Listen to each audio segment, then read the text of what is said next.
Welcome back guys to market examination video. तो आज के वीडियो में हम बात करेंगे कि आज पूरे दिन मार्केट ने किस तरीके से परफॉर्म किया है और आने वाले टाइम में मार्केट किस तरीके से परफॉर्म कर सकता है और मेरी एक्सपेक्टेशंस क्या बन रही है कल के मार्केट के लिए।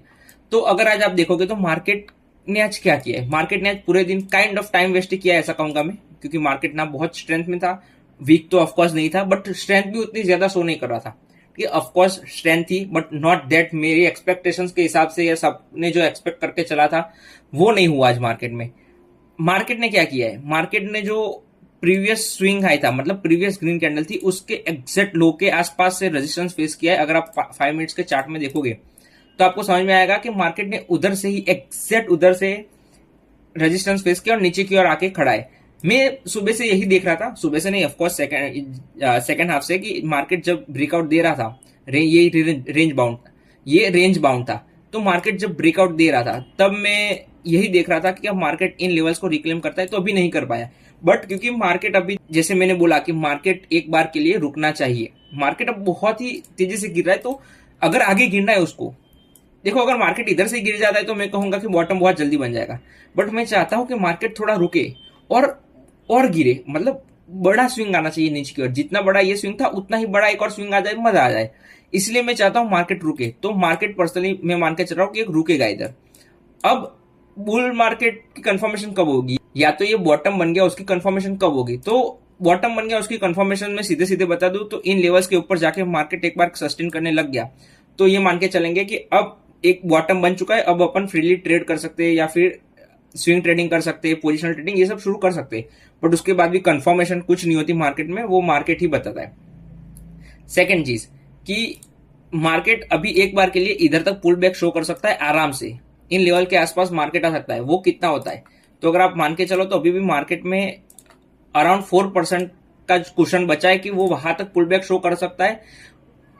और जब तक इधर से रेजिस्टेंस फेस करके नीचे ना निकले या फिर ऊपर ना निकले तो हम डायरेक्शन का पता नहीं लगा पाएंगे। अगर मार्केट को बड़ा पुल बैक दिखाना होगा तो, और मार्केट अगर बड़ा पुल बैक दिखाता है और फिर गिरता है तो जैसे मैंने बोला बहुत ही ज्यादा मजा आएगा, बहुत ही ज्यादा लोगों को दर्द होगा और एक अच्छी खासी गिरावट आएगी तो स्टॉक्स भी थोड़े हल्के हो जाएंगे। अभी भी स्टॉक में उतनी मेरे को वैल्यूएशन चीप नहीं लग रही है, तो मार्केट एक बार गिरे, थोड़ा रुक के गिरे तो मजा आएगा। ये क्या हो रहा है, नॉन स्टॉप गिर रहा है तो मार्केट एग्जॉस्ट हो रहा है धीरे धीरे करके।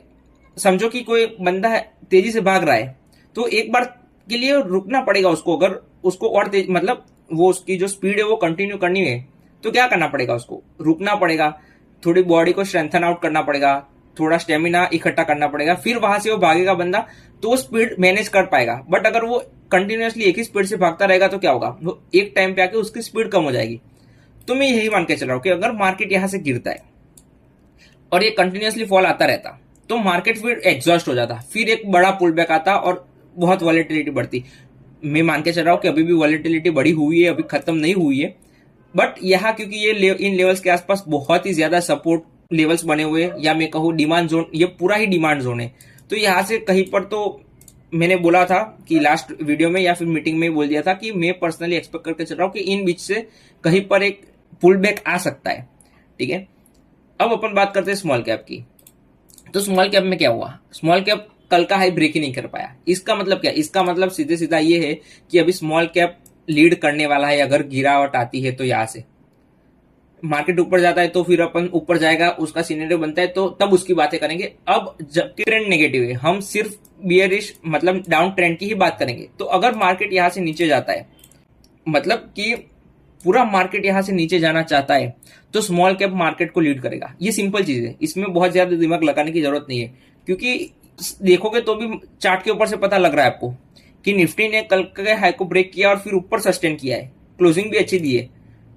अल्दो स्मॉल कैप ने भी क्लोजिंग अच्छी दी है, बट क्या हुआ, क्या वो कल के हाई को ब्रेक कर पाया, तो नहीं ब्रेक कर पाया।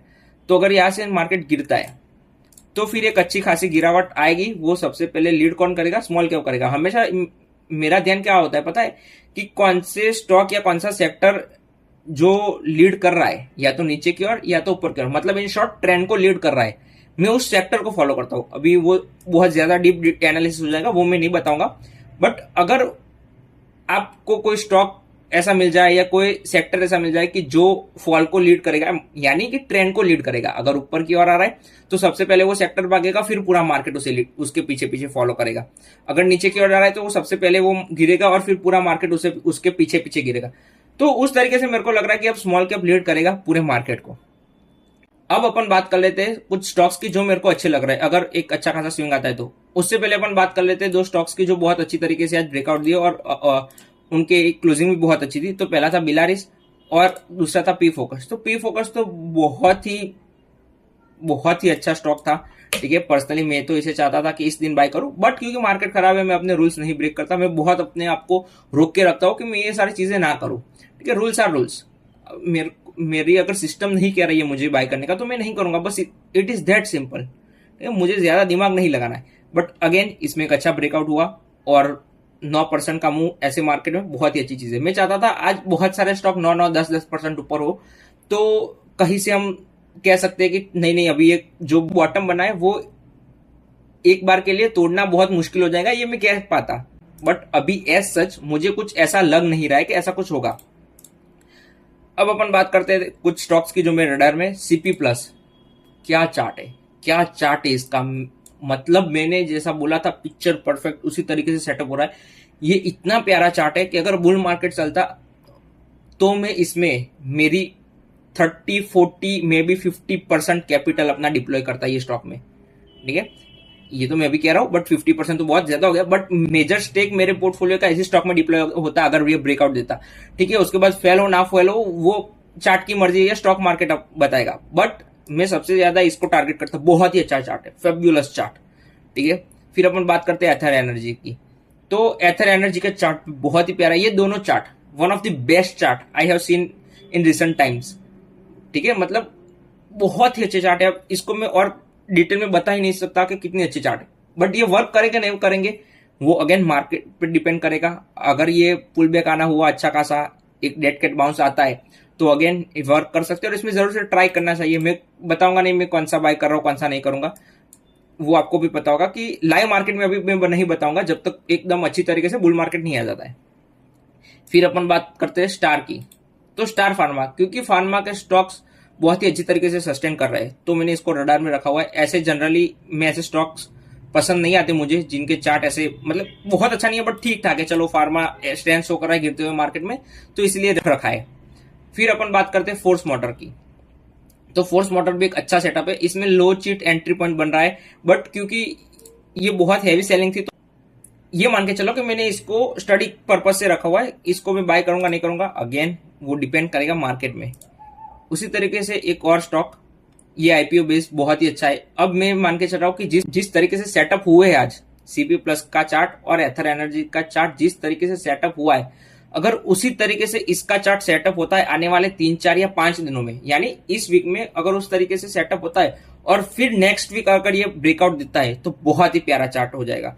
मेरे को दिख रहा है ये चार्ट बहुत ही प्यारा हो रहा है, आने वाले टाइम में बहुत ही अच्छी तरीके से ऊपर जाने के लिए रेडी है। बट क्या कल बाय करूंगा नहीं करूंगा वो मार्केट बताएगा कि मार्केट क्या करना चाहता है। उसी तरीके से GNG ये भी बहुत अच्छा है, बट इसका चार्ट बहुत अच्छा है बट मेरे को थोड़ा कन्वेक्शन नहीं आ रहा है क्योंकि मैंने इतने सारे चार्ट देख रखे हैं तो मेरे को ये पसंद नहीं आ रहा है थोड़ा थोड़ा। ठीक है, अब एक और स्टॉक है अवधा शुगर, क्योंकि शुगर के स्टॉक कहीं ना कहीं रिसेंटली एक्शन में थे और इसमें अगर जनरली अगर आइडियली देखने जाए कि इसमें एंट्री बनती है तो कोई हिसाब से नहीं बनती है। बट अगर मेरे को कल इंट्राडे अपॉर्चुनिटी मिलती है तो मैं इस स्टॉक को इन लेवल्स के ऊपर एक बार के लिए इंट्राडे के पर्पज से बाय करूंगा अगर अपॉर्चुनिटी मिलती है। मेरे को चाहिए कि उस प्राइस के नीचे नीचे मार्केट थोड़ा कंसोलिडेट करे और फिर ब्रेक करता है तो मैं उसे बाय करूंगा। फिर अपन बात करते हैं सेंटम की। तो ये स्टॉक मैंने इधर बाय किया था, जिसको पता हो उसको पता होगा। अब इस स्टॉक में क्या हुआ, मैंने इधर बाय किया फिर मार्केट खराब हुआ मैंने इधर सेल कर दिया। इस स्टॉक में क्या हुआ, मैंने इधर बाय किया फिर मैंने इसको इधर सेल कर दिया, फिर मार्केट खराब हुआ फिर मार्केट उधर ही कंसोलिडेट कर रहा है। स्टॉक मार्केट खराब है बट स्टॉक उधर ही कंसोलिडेट कर रहा है। इसका मतलब क्या कि ये स्टॉक बहुत ही ज्यादा स्ट्रेंथ में है, बट क्योंकि इसमें वाइड स्विंग्स आ रहे हैं तो मेरे को एक बार के लिए पसंद तो नहीं आ रहा है, बट चार्ट ठीक ठाक है। वाइड स्विंग मतलब क्या है, बड़े बड़े मूव्स आ रहे हैं। अगर आप ऐसे परसेंटेज में भी काउंट करो समझो तो कितने बड़े बड़े मूव्स आ रहे हैं। इधर से ये कितना गया 21%, फिर इधर से वो कितना गिरा तो 11%, इधर से वो कितना गया अगेन 20%, 16%, फिर कितना गिरा 12%। तो ये कहीं ना कहीं वाइड स्विंग्स बहुत दे रहा है ये स्टॉक। तो एक बार के लिए मैं वेट एंड वॉच करूंगा, अगर डिफेंस सेक्टर वर्क करता है तो मैं इस स्टॉक को जरूर से परचेस करना चाहूंगा। तो अंत में इतना ही कहूंगा कि यही था आज के मार्केट वीडियो में। बट सबसे इंपॉर्टेंट चीज क्या है, आप लाइक करो, सब्सक्राइब करो और कमेंट करो। Consistency is the key. Comment करोगे तो आपको उसका फायदा होगा। जैसे मैंने बोला आपको मैं प्राइवेट चैनल में ऐड करूंगा, मेरे को उधर सीरियस ट्रेडर चाहिए, मैं उधर सिर्फ 4 ही ट्रेडर को ऐड करने वाला हूं अब, क्योंकि ऑलरेडी 6 ट्रेडर हो चुके। मेरे को ज्यादा ट्रेडर्स नहीं चाहिए उधर, मेरे को 6 ट्रेडर सॉरी मेरे को 10 ट्रेडर चाहिए थे जो अच्छे से अपना 100% देना चाहते हो। तो उनको ही मैं ऐड करने वाला हूं। तो ऑलरेडी 6 हो चुके हैं, तो 4 की जगह बाकी है। तो आप वीडियो को लाइक करो, सब्सक्राइब करो और कमेंट करो। कंटिन्यूअसली हर एक वीडियो पे कमेंट करनी है आपको, तभी जाके उस चैनल में आप ऐड हो पाओगे। ठीक है, that's all guys, thank you for watching the video.